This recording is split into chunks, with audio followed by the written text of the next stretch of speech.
Après quelques semaines de coupure, les amis, je suis enfin de retour. J'étais en Indonésie et honnêtement, il faisait beaucoup plus frais qu'ici en France. Bien 10 degrés de moins, c'est vraiment le monde à l'envers.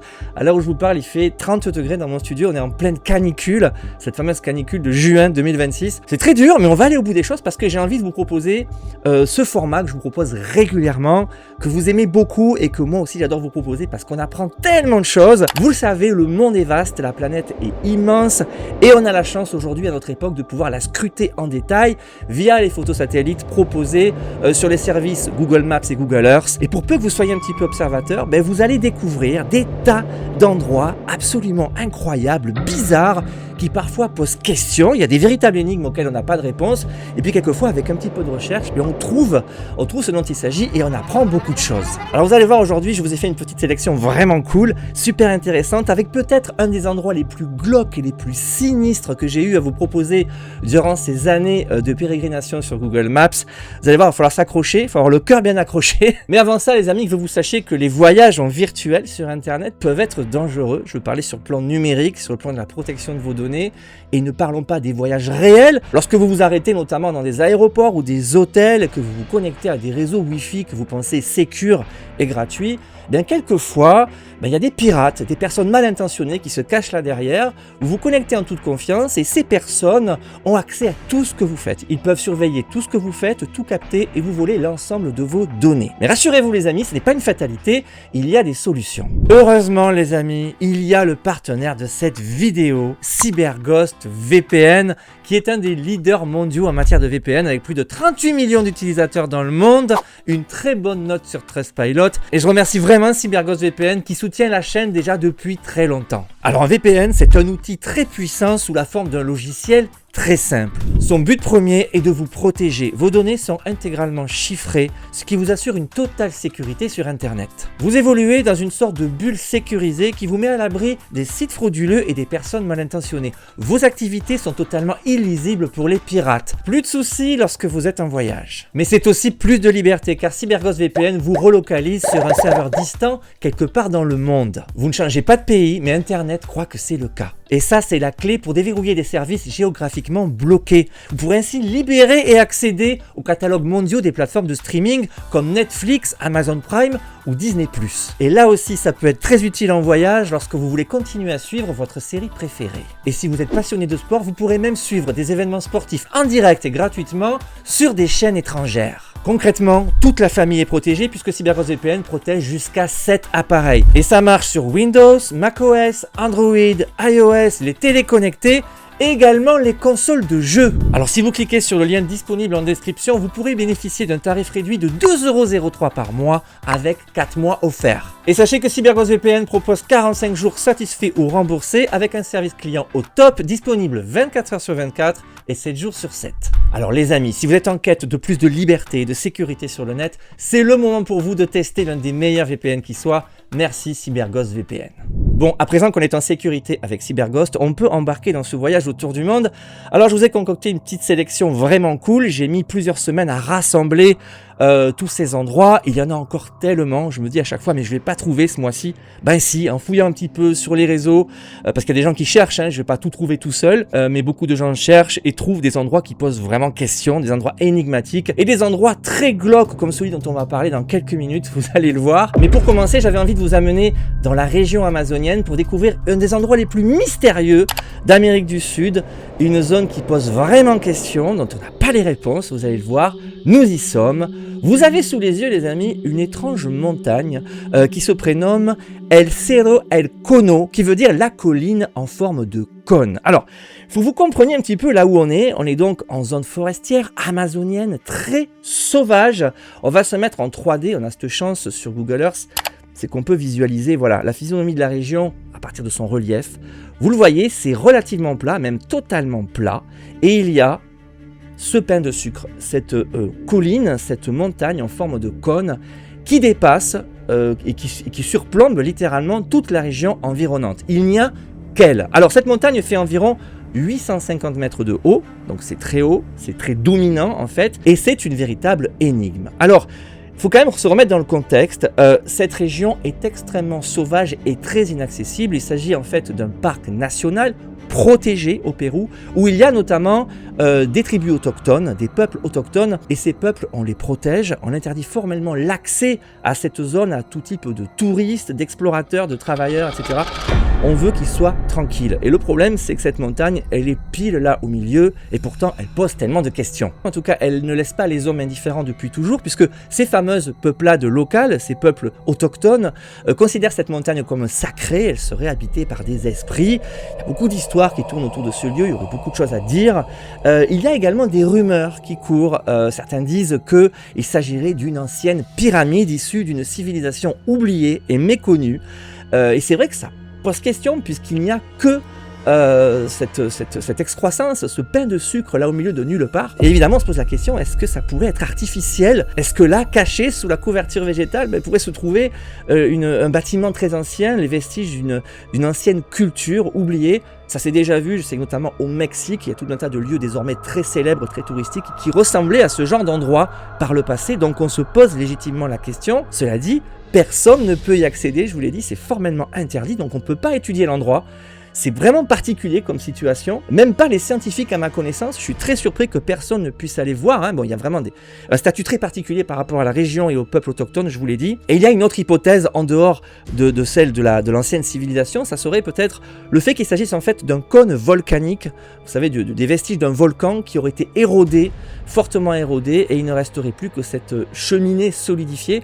Ça se voit ailleurs dans le monde, on a des sortes de monolithes comme ça qui sont des vestiges volcaniques. Mais là aussi, on ne peut valider cette hypothèse puisque personne ne peut se rendre sur place. Trop difficile d'accès, interdit d'accès. Voilà, donc on reste dans le mystère, les amis. Est-ce qu'on a un vestige archéologique d'exception, un ancien volcan ou tout simplement une formation géologique un petit peu unique qui serait là? On n'a pas la réponse, c'est un vrai mystère. On quitte l'Amazonie pour le Pacifique. Le fin fond du Pacifique, on va se rafraîchir un petit peu parce que là j'ai très chaud en faisant cette vidéo, les amis, c'est un enfer. Nous voici devant l'île de Vostok. Alors c'est une petite île qui interroge énormément les internautes du monde entier depuis des années, depuis qu'on a accès comme ça à la cartographie satellitaire du monde entier. Pourquoi cette île est-elle complètement noire? D'ailleurs, du premier regard, on a vraiment l'impression qu'il y a un trou, une sorte de porte vers autre chose au milieu de l'océan. Alors en fait, il s'agit d'une petite île qui fait partie de l'archipel des Kiribati, un archipel autonome, donc au milieu du Pacifique. Cette petite île elle est totalement inhabitée. Il n'y a personne à part des rats, qui trahissent d'ailleurs peut-être le passage de Polynésiens par le passé, puisque les rats suivent souvent les hommes et parfois restent sur place après le départ des hommes. Il y a aussi des oiseaux, mais pas grand-chose de plus, à part du guano en masse. Et d'ailleurs, il y a un truc qui m'a fait tilter, qui m'a fait presque rire, parce que c'est quand même particulier. Cette île a été revendiquée par le Guano Island Act de 1856. Alors il y a un acte du guano, oui, en fait c'est une sorte de loi américaine au 19e siècle qui permettait à tout Américain de revendiquer une île sur laquelle on trouvait du guano, et donc du phosphate. Il faut savoir qu'au 19e siècle, le phosphate c'était une sorte d'or blanc qui permettait de faire de l'engrais, qui permettait de faire des explosifs. Du coup, les Américains ont conquis des tas d'îles qui n'était pas forcément revendiqué par une autre nation. Un Américain débarque sur cette île, il voit qu'il y a de l'engrais à exploiter, il voit qu'il y a des fientes d'oiseaux en masse, il peut décréter que cette île est désormais américaine et qu'on pourra l'exploiter pour son guano. Alors, cette île a fait partie de cette histoire, mais elle n'a pas été exploitée. Et d'ailleurs, cette loi est encore en vigueur aujourd'hui, même s'il n'y a plus d'îles à conquérir, on est d'accord, mais elle n'a jamais été vraiment abrogée, pour ainsi dire. Fin de la parenthèse. Pour revenir à Vostok Island, il n'y a vraiment rien du tout, il n'y a pas de débarcadère, que dalle, il y a quelques scientifiques qui passent de temps en temps. Mais que se passe-t-il? Pourquoi est-elle si noire? Eh bien là, il faut se pencher sur sa flore, parce qu'il pousse sur cette île un type d'arbre très particulier. Il s'agit de Pisonia. Ce sont des arbres plutôt hauts, jusqu'à 20-30 mètres de haut, et qui poussent de façon très dense, et en dessous d'eux, ils ne poussent rien du tout. Et leur feuillage est si sombre qu'il donne cette impression de noirceur. Voilà pourquoi on voit cette île très noire sur certaines images, sur d'autres non, mais dans certaines conditions d'éclairage, on voit une île très noire, et c'est vrai que ça pose question, beaucoup de gens se sont tordus l'esprit concernant cette île, il n'y a aucun mystère, c'est juste une histoire de couleur de végétation, des arbres très particuliers. Donc pas de portail extraterrestre, pas de trou vers le centre de la Terre les amis, il n'y a pas de mystère concernant cette île. Connaissez-vous les Bungles? Alors pour aller les trouver, il faut aller en Australie. Oula, on est allé un petit peu vite. Regardez où nous sommes dans le nord-ouest de l'Australie, dans le parc de Purnululu, dans les Kimberley. C'est cette zone très aride, très sauvage, qui couvre tout le nord-nord-ouest de l'Australie. Et ici, dans cette zone, on a une physionomie géologique, je ne sais pas si c'est le bon mot, une zone avec une particularité géologique extrêmement notable et très rare sur la planète. À ma connaissance, il n'y a qu'en Australie, à cet endroit-là, qu'on peut voir ça. Regardez, on a des montagnes, pas très hautes, elles font environ 250 mètres de haut chacune, en moyenne. Elles ressemblent à des sortes de pains de sucre rayés orange et noir, de telle sorte qu'on dirait des sortes de ruches d'abeilles un petit peu partout. Alors cette zone, elle est vraiment particulière, je vous l'ai dit, c'est unique, on voit ça quasiment nulle part ailleurs sur la planète. Et puis ce qui est fou, c'est que cette zone, ces montagnes, les Bungles, étaient totalement inconnues du grand public jusqu'en 1982, date à laquelle une équipe de tournage est passée par hasard en avion au-dessus de cette zone et a fait des prises de vue. Et depuis, ça a fait un petit peu le buzz, pour ainsi dire, un peu de tourisme s'est développé localement, et puis surtout, cette zone a été classée patrimoine mondial de l'UNESCO. Donc c'est reconnu, il y a un peu de tourisme aménagé, mais ça reste largement inaccessible. Il vous faudra traverser les 3/4 de l'Australie dans des zones vraiment inhospitalières pour vous y rendre, mais ça vaut quand même le coup. Un détail quand même important à préciser, pourquoi ces montagnes sont-elles orange et noires? Eh bien il s'agit en fait de grès. Le grès c'est du sable fossilisé qui recouvrait jadis le fond d'une mer. Et les zones oranges, c'est ce fameux grès qui comporte de l'oxyde de fer, donc c'est devenu orangé. Et les rayures noires, c'est des zones un peu différentes, des zones qui sont restées un petit peu plus humides, dans lesquelles ont pullulé à une certaine époque des cyanobactéries. Voilà, c'est l'explication officielle scientifique. Voilà pourquoi on a cette alternance de zones noires et orange qui donne cette particularité à ces collines. Moi j'ai l'impression de voir des montagnes présentes dans les jeux vidéo de Mario Bros. Je crois que c'est Super Mario 3 à laquelle je jouais à l'époque, il y avait des montagnes rayées comme ça. Je me suis dit on a peut-être trouvé le pays de Super Mario. Les Bungles les amis, donc si vous passez en Australie, vous pouvez peut-être faire un petit crochet par cet endroit, mais ça vous demandera beaucoup d'efforts. On reste en Australie, on se rend dans le centre du pays, du côté du Queensland, dans l'outback profond. Voilà, on va dézoomer, regardez. Il y a donc une zone désertique, on voit qu'il y a des dunes de sable rouge, c'est vraiment l'outback tel qu'on l'imagine, les zones arides du centre de l'Australie, très sèches, inhospitalières. C'est particulier de venir dans ces zones-là, ça correspond un petit peu à ce qu'on a vu précédemment. Mais regardez, on a cette zone très particulière, beaucoup discutée également sur les réseaux, sur internet, beaucoup de gens évoquent cet endroit comme un endroit vraiment spécial. Que se passe-t-il? On a l'impression qu'il y a une sorte de disque immense, alors d'après l'échelle de la carte, il fait 1500 mètres de diamètre. Il a l'air à demi enseveli dans le sable et puis il y a ces rayonnages, ces motifs. On a l'impression qu'il y a un vaisseau spatial alien à demi enterré sur la zone. C'est vraiment très spécial et il y a cette théorie qui traîne, d'ailleurs des gens qui sont un petit peu excités avec cet endroit. Moi d'entrée quand j'ai vu ça je me suis dit il y a un bug d'image. Le genre de bug qu'on trouve souvent dans les zones désertiques comme les déserts glacés de l'Antarctique. On a quelquefois comme ça des artefacts qui apparaissent, ce sont des effets avec la glace, avec la fonte des glaces. Ça me fait vraiment penser à ça, mais bon, je regarde de plus près quand même. J'ai regardé de plus près. Excusez-moi, j'ai du mal à parler, c'est trop chaud. J'ai regardé d'un petit peu plus près et on s'aperçoit qu'en fait la zone est vraiment aménagée. Il y a des chemins d'accès et on s'aperçoit qu'en fait il s'agit tout simplement d'allées, de pistes, de chemins. J'ai fait un petit peu mes recherches et j'ai eu la réponse. Heureusement aujourd'hui on a l'IA, on a Google Lens, on peut trouver plein de réponses avec Internet. Et j'ai découvert avec stupéfaction les amis qu'il s'agit d'un site réservé à un festival. Alors il s'agit du Birdsville Big Red Bash, qui est un des festivals les plus isolés et les plus improbables du monde. C'est-à-dire que les gens font des milliers de kilomètres à travers l'outback, en 4x4, en camping-car, en voiture parfois, et ils viennent ici camper, car oui, il s'agit en fait d'un camping, d'un gigantesque camping. Et d'ailleurs, ça me fait beaucoup penser au Burning Man aux États-Unis, même si la zone a l'air un petit peu moins vaste. Et vous allez voir, ce festival est quand même plus familial que le Burning Man, puisqu'il s'agit avant tout d'un festival de musique avec une scène centrale, il y a des groupes de rock qui passent, les gens viennent camper, viennent passer du bon temps, c'est complètement improbable, ils sont dans une zone totalement isolée avec à perte de vue un horizon dégagé, des dunes de sable, de superbes levées et couchers de soleil. Apparemment c'est une véritable expérience de venir assister à ces concerts comme ça au milieu du désert. Alors j'imagine que ça doit demander pas mal d'équipements, de vivres, on laisse pas n'importe qui venir à cet endroit-là. C'est une véritable expérience apparemment et je ne connaissais pas ce festival. C'est pour ça que j'adore cette série parce que ça me fait découvrir énormément de choses et à vous aussi.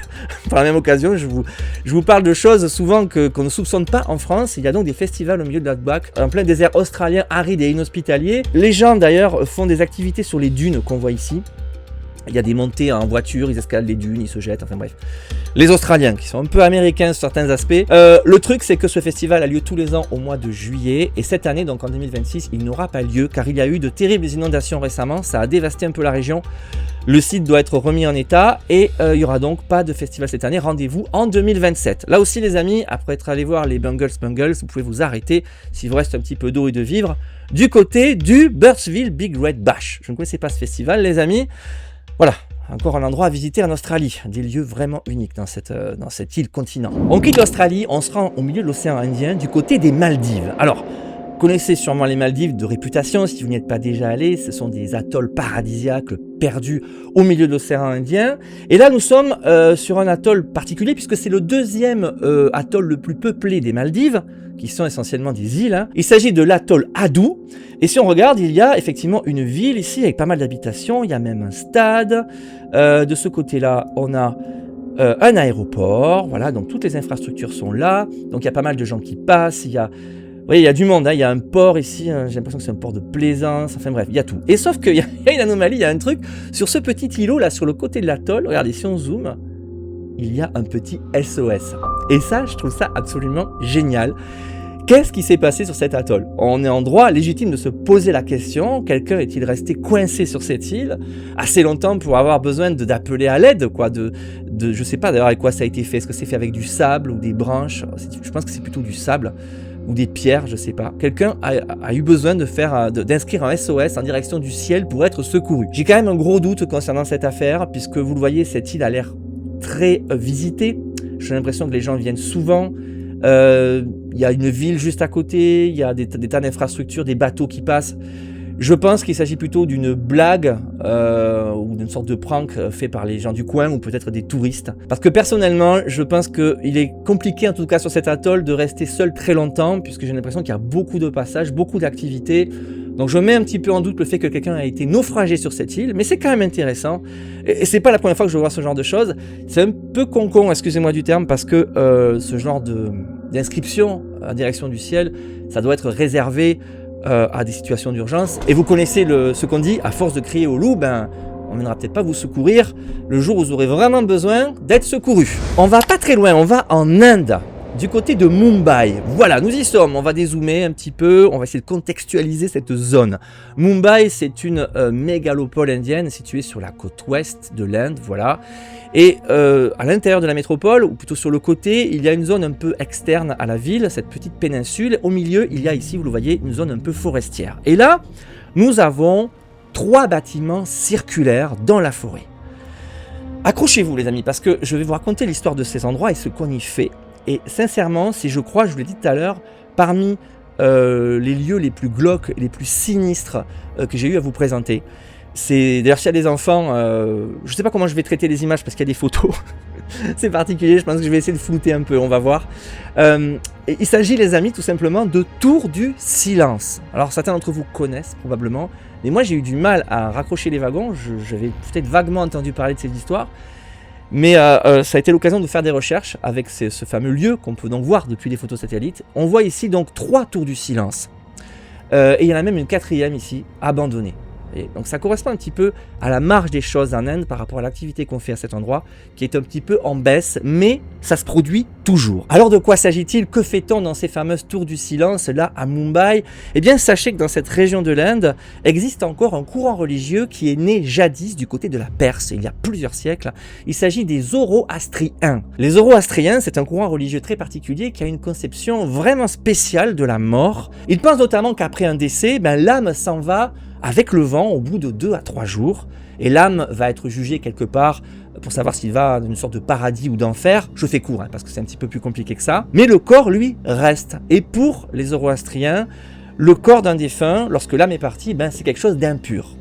Et dans leur conception de tout ça, un cadavre ne doit pas souiller la terre, c'est-à-dire qu'on ne doit pas l'enterrer, ne doit pas souiller l'eau, c'est-à-dire qu'on ne doit pas le jeter dans le Gange, comme font certains autres courants religieux en Inde notamment, et on ne doit pas le jeter non plus dans le feu. On ne doit pas souiller ces 3 éléments. Le corps est impur. Ils ont donc imaginé autre chose. Ils ont construit ces fameuses tours du silence, et le truc, c'est qu'on y entrepose de façon concentrique, en ligne, là, en plein air, les cadavres des défunts. On les met là, à l'air libre, et on les laisse à la merci des oiseaux de proie, des oiseaux charognards. Et ce sont donc les oiseaux qui vont faire le travail, qui vont donc s'occuper des dépouilles, vont littéralement les dépouiller. Et lorsque le travail sera fait, les ossements glissent en général et tombent sur les parties centrales que vous voyez. Il y a des trous au milieu où les carcasses des corps qui ont été décomposés tombent. Et là, on les ramasse et on les amène dans un ossuaire. Alors, il faut quand même imaginer qu'il y a des dizaines de corps entreposés sous un climat très chaud, tropical. Voilà pourquoi on a des murs très hauts qui remontent sur les côtés de chacune des tours du silence pour éviter que les odeurs se répandent. Et c'est pour ça aussi qu'on les met dans des endroits isolés, assez loin des habitations. Mais même, je me dis là, on voit les résidences ici qui doivent être à vol d'oiseau à 200 mètres. Je suis pas certain qu'il n'y ait pas des odeurs tout en temps qui arrivent. Alors il faut savoir que ce sont des pratiques un petit peu en baisse, déjà parce qu'il y a un peu moins de zoroastriens en Inde, et puis il n'y a quasi plus d'oiseaux charognards, les vautours ont presque disparu en Inde. Donc la décomposition des corps est beaucoup plus longue, c'est beaucoup plus compliqué, mais ça a toujours lieu. Voilà pourquoi on a certaines tours du silence comme celle-ci qui sont abandonnées, mais ça a toujours lieu. Et d'ailleurs si on regarde dans les détails, de très près, on voit des traces, on voit même, il me semble, des corps au fond du trou central qui ont glissé. Je vous l'ai dit, il n'y a pratiquement plus d'oiseaux pour faire le ménage, donc c'est compliqué, les corps restent plus longtemps. Ça nous choque beaucoup en tant qu'occidentaux, mais pourtant c'est la culture des Zoroastriens, il faut la respecter, pour eux c'est sacré. Mais j'avoue que c'est quelque chose qui est assez perturbant, laisser les corps comme ça à la merci des oiseaux, et dans cette situation, sous ce climat, c'est vrai que ça nous choque beaucoup. Mais voilà, c'est une autre culture, il faut l'accepter, c'est sacré, et ça se passe comme ça depuis des siècles dans ce coin de l'Inde. On va quitter l'Inde et on va traiter de quelque chose d'un peu plus léger, quoique, on va voir. Nous sommes au-dessus du canal de Suez, les amis, une vue satellite, et regardez, il n'y a aucun doute, vous avez sous les yeux le porte-avions nucléaire français, notre seul porte-avions nucléaire, le Charles de Gaulle. Alors, on va dézoomer, on va quand même essayer de comprendre. Que fait-il là? Écoutez, il est tout simplement en train de transiter entre la mer Rouge et la Méditerranée. Il faut savoir que le canal de Suez, c'est le seul moyen d'éviter aux bateaux de faire le tour de toute l'Afrique. Donc ça fait gagner des semaines de navigation, voire des mois. Et donc le Charles de Gaulle va souvent faire des exercices du côté du Golfe. Et d'ailleurs, en ce moment, il est du côté du détroit d'Ormuz, avec tout ce qui se passe. Cette photo date, je pense, d'il y a 2-3 ans. Il rentrait d'un exercice, il n'y avait pas la guerre à ce moment-là, et il traversait dans le sens inverse de celui auquel il est passé récemment pour rejoindre le fameux détroit. Là, il rentrait visiblement vers la France, donc il n'y a aucun doute, c'est le Charles de Gaulle, avec cette flèche si caractéristique sur son pont. C'est l'îlot très avancé, les porte-avions américains ont l'îlot de commande beaucoup plus sur l'arrière, et on a, regardé sur le pont, 9 Rafales entreposées. Voilà, 1, 2, 3, 4, 9, effectivement. Et on a ici les deux zones, les deux rectangles là, entourés de jaune. Ce sont les ascenseurs qui permettent de descendre et de remonter les avions depuis le pont de stockage inférieur. Donc il s'agit bien du Charles de Gaulle, un navire hautement stratégique, si ce n'est le plus stratégique de nos bâtiments en France. Et ce que je trouve bizarre, c'est qu'il est à peine escorté par deux petits, j'allais dire poissons pilotes, par deux petits bateaux pilotes qui doivent faire partie du canal, peut-être des bateaux égyptiens, je sais pas. Et là, je cherche son groupe aéronaval. Je me dis, il doit y avoir les sous-marins, il doit y avoir les frégates. Or, il y a juste un bateau ici, à, je sais pas, 500 mètres devant. Je crois que c'est une frégate, ou un porte-hélicoptère, je sais pas. Et rien d'autre. J'ai l'impression qu'il est quand même très vulnérable. Alors, ça doit être organisé, sécurisé. Peut-être qu'il y a une escorte militaire sur la rive, je sais pas. Mais où est le groupe aéronaval du Charles de Gaulle? Les sous-marins nucléaires, les frégates, il y a des bateaux ravitailleurs, je sais pas. J'ai regardé au début à l'entrée du canal ici, rien, de l'autre côté non plus. Il me paraît très vulnérable comme ça, et puis surtout à la merci de n'importe quelle photo satellite, on peut le localiser à tout moment, ça me paraît un peu fou. Et je m'attendais à ce qu'il soit flouté ou quelque chose, puisque c'est un navire, enfin un bâtiment qui est censé être incognito, on ne doit pas savoir où il est précisément. Voilà, ça fait partie des énigmes et des choses un peu étonnantes qu'on peut trouver sur les services Google Maps, Google Earth, les amis. Tant qu'on est en Égypte, on va se rendre dans le désert, à quelques centaines de kilomètres de là. Voilà, nous y sommes. Regardez cette structure très, très bizarre, très particulière. Alors, pour là aussi contextualiser un peu, on est à environ 150 km On va y arriver, c'est où? C'est là, voilà. 150 km de la vallée du Nil, qui est la zone d'activité principale d'Égypte, bien sûr, puisque tout le reste est hautement hostile, avec juste du désert, ou presque. Et là, on a cette zone. Alors, sur le coup, je me suis dit, mais c'est quoi? C'est un vestige archéologique, quand même en Égypte, avec toute l'histoire de ce pays. Et je me suis dit, voilà, il y a peut-être quelque chose d'étonnant, pas encore exploité pour le tourisme. Évidemment, on doit connaître l'endroit, mais Serait-ce un vestige de l'ancienne Égypte? Eh bien, détrompez-vous, assurément pas du tout. C'est complètement autre chose. Et il y a beaucoup d'indices qui l'attestent. Déjà, on va aller un petit peu vers le nord. Regardez, on a d'autres vestiges étranges. On a des cercles avec des sortes d'avions reconstitués. Oui, c'est étonnant. Il y a des avions dans des cercles. Il y a beaucoup de passages. On voit des traces de chenilles. On voit qu'il y a eu... Voilà, il y a beaucoup d'activités dans cette zone. Et si on revient sur la zone dite, sur ce qui nous intéresse, elle fait environ, alors j'ai pas calculé, mais à vue de nez, on est sur du 200-300 mètres de large et de long. Et ça a l'air vraiment fait en béton. Et j'ai fait mes recherches, c'est attesté, c'est une structure en béton plutôt récente. Et il s'agit en fait d'un site de test d'armement. C'est l'endroit où l'aviation égyptienne teste ses bombes, teste ses bombardiers, ses avions de chasse. Et d'ailleurs, si on regarde, on a ici ou là des cratères d'impact. Ils ont bombardé un petit peu la zone, quoi. Et alors, je ne sais pas si c'est encore utilisé, j'imagine que oui, parce qu'on voit qu'il y a beaucoup d'activités. On a même ici des, je sais pas ce que c'est, des trucs bizarres dans le désert. Bon bref, c'est un site militaire, les amis. Mais c'est fou, en Égypte, pour peu que vous regardiez un petit peu les photos satellites, d'ailleurs je vous invite à le faire, vous allez trouver des tas d'endroits étonnants comme ça. Parce que le désert ne peut rien cacher. Il n'y a pas de couverture végétale, il n'y a pas de forêt. Tout est là pour vous. Vous avez juste à glaner, à chercher les détails un peu étonnants et vous trouverez ce genre d'endroits. Il y en a plein. Plein d'endroits qui posent question dans le désert égyptien et celui-ci en fait partie. On part aux États-Unis. Aujourd'hui, on n'est pas allé aux États-Unis. Habituellement, on y passe tout notre temps dans ce format. On est en Pennsylvanie, les amis, dans une zone plutôt rurale. Voilà, on est... voilà, c'est sauvage. Enfin, c'est sauvage. C'est rural, c'est champêtre. Et là, pourtant, au milieu, regardez, il y a ces rues. Ces restes d'une ancienne ville, clairement, on le devine. Hein. Il y avait une agglomération jadis à cet endroit-là. Les amis, vous avez sous les yeux les vestiges de Centralia, une ville fantôme qui a marqué l'histoire américaine comme une des catastrophes industrielles les plus connues du pays. Alors que s'est-il passé à cet endroit-là? Alors déjà, il faut que vous sachiez que Centralia, c'était une ville qui comportait environ 2500 habitants jusque dans les années 60. Il y avait des écoles, il y avait des églises, il y avait un cinéma, des hôtels, des commerces. Voilà, c'était une ville qui vivait, beaucoup de gens s'arrêtaient, c'était un lieu de passage, etc. Et l'atout principal de la ville, ce qui faisait vivre la ville, ce sont les mines de charbon qui sont présentes tout près. D'ailleurs, on voit ici ou là, il y a encore des sites exploités. Il y a beaucoup de charbon dans la région, facilement exploitable. Et donc les ouvriers des mines vivaient sur Centralia. Alors pour savoir ce qui s'est passé, il faut remonter au mois de mai 1962, date à laquelle quelqu'un avait eu la bonne idée de créer une décharge publique dans une ancienne mine à ciel ouvert. Alors je ne sais pas où c'était précisément, mais voilà, vous imaginez une mine à ciel ouvert avec du charbon, et on y fout d'un coup, tous les camions poubelles arrivent, on y fout tous les déchets. Ce qui s'est passé, c'est qu'il y a eu un incendie, un feu qui s'est déclaré accidentellement dans cette décharge.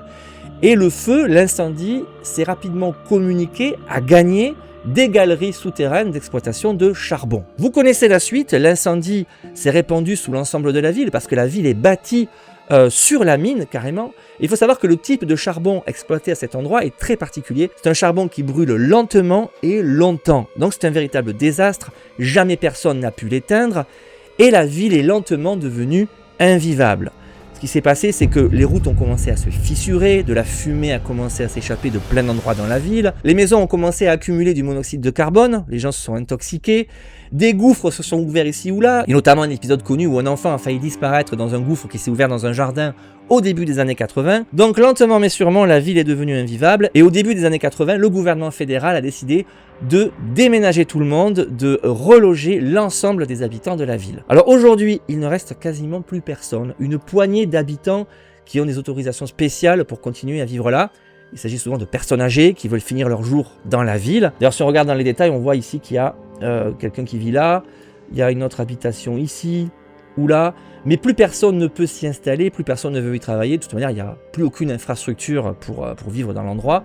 Bon, il y a une ville qui s'est rebâtie un petit peu plus loin ici, qui s'appelle d'ailleurs Mont-Carmel. Ok. J'ai l'impression que la majorité des habitants ont donc déménagé de plusieurs kilomètres. Ce qu'il faut que vous sachiez, c'est que l'incendie est toujours en cours et que d'après les spécialistes, ça va brûler encore pendant des dizaines d'années, potentiellement des siècles, parce qu'il y a vraiment toute une couche de charbon qui peut demander des siècles à être entièrement consumée. Donc l'endroit est définitivement inhospitalier. En tout cas, à ce jour, à ma connaissance, ce n'est pas complètement interdit d'y passer, de s'y rendre pour visiter. On peut y aller physiquement pour se rendre compte des vestiges de cette ville fantôme très fameuse. Mais on peut aussi découvrir la ville grâce au service Street View. Regardez, hop, on peut aller au sol. Que diriez-vous si on allait ici, par exemple, en haut là? On va essayer de voir si ça marche. la zone, voir ce qu'il reste. Voilà, les vieilles rues abandonnées, la végétation reprend ses droits et les gens viennent inscrire des choses, des graffitis, des mots sur les anciennes rues. Et il faut savoir, il faut s'imaginer qu'il y avait des maisons autrefois ici. L'ensemble des bâtiments ont été détruits et la nature reprend ses droits. Et j'imagine que dans quelques décennies, quelques siècles, il n'y aura plus qu'une forêt, une vaste forêt, avec de la fumée et quelques gaz incandescents et toxiques qui peuvent s'échapper encore ici ou là. Donc on peut s'y rendre pour visiter, mais certainement pas pour y séjourner ou s'y installer. On va quitter Centralia pour le Kazakhstan. On change complètement de continent. On va dans un pays radicalement différent. Voilà l'endroit qui nous intéresse, mais déjà on va dézoomer comme je fais à chaque fois pour se rendre compte un petit peu de l'endroit. C'est une steppe plutôt agricole, mais pas super exploitée. Ça fait un peu désertique. Il y a ici un village, une ville avec pas mal d'habitations, pas mal d'activités. J'ai vu qu'il y a un stade là aussi. Pour savoir si une ville vit sur Google Maps, vous regardez s'il y a un stade. S'il y a un stade, c'est qu'il y a de la jeunesse, des enfants, des familles. Voilà, il y a un stade, il y a du monde, les gens vivent là. Moi, ce qui m'intéresse, c'est ceci, ce petit lac ici. Voilà. Alors ce lac, il fait beaucoup parler sur Internet. Pour en faire mes recherches, il y a beaucoup de forums sur lesquels on en parle. Et ce qui est fou, c'est que personne n'a la réponse. Qu'est-ce qui se passe dans ce petit lac? Quelles sont ces créatures en train de se baigner ou de flotter dans le lac? Alors, déjà, taille du lac, environ 40 mètres sur 20. L'eau, vous le voyez, est sale, c'est une mare, c'est de l'eau verdâtre. On a des pistes qui mènent au lac, ce qui me fait penser à des coulées animales. Je pense que les animaux doivent venir s'abreuver. Et puis, si on regarde, ça saute aux yeux, il y a des créatures, des animaux qui se baignent ou qui flottent dans le lac. Mais je ne sais pas ce que c'est et personne n'a la réponse. En tout cas, je n'ai pas trouvé. J'ai fait mes recherches, j'ai passé peut-être 1 heure hier sur les réseaux, j'ai fait Google Lens, ChatGPT, tout ça. Je n'ai pas trouvé la réponse formelle, je ne sais pas ce que c'est. Si on regarde de visu, on dirait que ce sont de très grosses chauves-souris qui font plusieurs mètres de long, là, qui sont enroulées, entassées les unes sur les autres et qui prennent le frais dans la mare. On peut aussi imaginer qu'il puisse s'agir, alors le plus logique, c'est que ça serait peut-être des bovins, des vaches, mais je reconnais aucun corps de vache, ou alors des vaches mortes, c'est ce que je me disais, puisque là aussi je sais que c'est très glauque, mais on a l'impression de voir des carcasses à l'envers avec les pattes en l'air. Je sais pas si ça vous le fait, les positions sont pas des positions de vaches en train de se baigner. Aucun animal n'est sur la rive, tout le monde est dans l'eau. C'est ça qui est étonnant. Est-ce qu'il fait très chaud, les animaux se baignent, ou est-ce que tous les animaux sont noyés? Je ne sais pas. Moi je pensais à des chevaux ou des vaches. Il y a une autre hypothèse malgré tout qui peut être intéressante. Se pourrait-il qu'il s'agisse de souches d'arbres? Quelqu'un a jeté, je ne sais pas pour quelle raison, des souches d'arbres morts ou des troncs d'arbres dans le petit lac. Ça n'a pas trop de sens, mais ça pourrait être ça. Des vieux troncs un peu gris, vous savez. Mais honnêtement, je vois pas. Je vois pas ce que c'est. Est-ce que c'est un animal présent au Kazakhstan qu'on ne connaît pas, du genre, je sais pas, des buffles ou... Mais non, ça... J'ai l'impression que ce sont des grosses chauves-souris ou des souches d'arbres. Voilà, c'est bizarre, il n'y a pas du tout de réponse, j'en ai pas trouvé. Donc les amis, là aussi, si vous avez des réponses, si vous avez des hypothèses, n'hésitez pas à me les partager dans les commentaires. C'est le genre de lieu pour lesquels j'ai pas la réponse, c'est une véritable énigme. Quelquefois je trouve, souvent d'ailleurs la réponse, mais là, pas moyen, et ça me turlupine, j'arrive pas à comprendre. Est-ce qu'on assiste à une catastrophe avec des animaux qui se sont noyés? Est-ce que ce sont des créatures qu'on ne connaît pas ici, enfin en tout cas dans nos pays? Est-ce que ce sont des souches d'arbres? Je sais pas, c'est bizarre. Ou est-ce que c'est complètement autre chose, ça se trouve, du plastique, des déchets? Ce qui est fou, c'est que la définition de l'image est plutôt bonne, on reconnaît parfaitement le pourtour du lac, on voit les buissons, voilà, c'est pas... Mais on n'arrive pas à reconnaître ce qu'il y a dans le lac. Donc les amis, à vous de jouer, si vous avez des hypothèses, n'hésitez pas à me les partager pour résoudre cette énigme fortement épineuse. C'est tout pour aujourd'hui les amis, j'en ai fini, je vais pouvoir aller me rafraîchir. Quel défi de tourner cette vidéo avec cette chaleur. J'espère que ça vous a plu, en tous les cas, on remettra ça dans quelques temps, dans un climat un peu plus frais j'espère, pour l'épisode 17 de Google Maps. J'essaie de vous proposer ça tous les mois, tous les 2 mois, on y revient souvent parce que c'est un format qui vous plaît beaucoup et moi aussi. Donc rendez-vous très bientôt pour un nouveau Google Maps, et puis la semaine prochaine on reprend un peu les vidéos jusqu'à la mi-juillet, on va essayer d'être plus régulier là ces prochaines semaines avec des histoires, des vidéos, des aventures complètement différentes de ce que vous avez vu aujourd'hui. Je sais pas pourquoi j'écarte les bras, c'est sûrement pour me ventiler un peu. Il fait 30 degrés dans mon studio, tout va bien. À la semaine prochaine les amis, et restez au frais. Ciao.